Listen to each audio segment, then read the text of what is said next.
బోరగడ్డ అనిల్ మధ్యంతర బెయిల్ మీద బయట తిరుగుతున్న విషయం మనకు తెలిసిందే.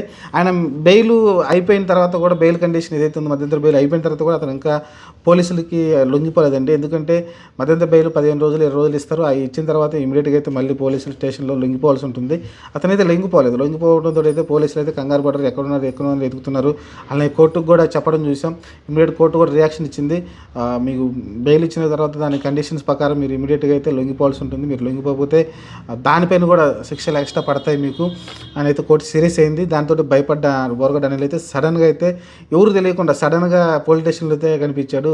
చాలామంది వెయిట్ చేశారు ఎక్కడి నుంచి వస్తారని. అయితే సడన్గా అయితే పోలీస్ స్టేషన్లో కనిపించారు. రాజమండ్రి సెంట్రల్ జైలు దగ్గర అయితే బోరగడ్డ అనిల్ అయితే కనిపించారు. సడన్గా అయితే మళ్ళీ అయితే జైల్లో అయితే వెళ్ళడం చూసాం. దానికి ముందు కూడా మనం మాట్లాడుకున్నాం. వాళ్ళ అమ్మగారిది ఫేక్ సర్టిఫికేట్ పెట్టి వాళ్ళ అమ్మ హెల్త్ బాగాలేదని ఫేక్ సర్టిఫికేట్ పెట్టి వెళ్ళడం చూసాం. దానిపైన కూడా కోర్టు సీరియస్ అయింది. దాన్ని కూడా అడిషనల్గా శిక్ష అయితే పడే అవకాశం ఉంటుంది. బోరగడ్డ అనిల్ అయితే తప్పు మీద తప్పు చేసుకుంటూ పోతున్నాడు అతనున్న సిచ్యువేషన్లో అయితే. ఎందుకంటే ఈ బూతులు తిట్టిన పెద్ద కేసులేం కాదు, జస్ట్ మందలించిన ఏదో చేసి పంపించేస్తారు కొన్ని రోజుల తర్వాత. కానీ ఏదైతే ఫోర్జరీ చేస్తున్నాడో ఆ కేసులు స్ట్రాంగ్ అవుతాయి రేపు పొద్దున. ఎందుకంటే వాళ్ళ అమ్మగారు సీరియస్గా ఉంది, మేము హాస్పిటల్లో జాయిన్ చేసి ఆపరేషన్ చేయాలన్నట్టు వేరే హాస్పిటల్లో ఫేక్ లెటర్ ప్యాడ్ పెట్టి ఈయనైతే తీసుకున్నాడు బెయిల్ మధ్యంతరగా. ఆ బెయిల్ కారణంగా అదే వాళ్ళ అమ్మకు బాగాలేని కారణంగా సానుభూతుడు అయితే మన కోర్టు అయితే ఇవ్వడం చూసాం. సరే ఏదేమైనప్పటికీ ఓవరాల్గా అయితే ఇంకా బోరగడ్డ అనిల్ అయితే మళ్ళీ లొంగిపోయాడు. అది కూడా మళ్ళీ యాక్సిడెంట్ కేసు అయితే రావడం చూసాం.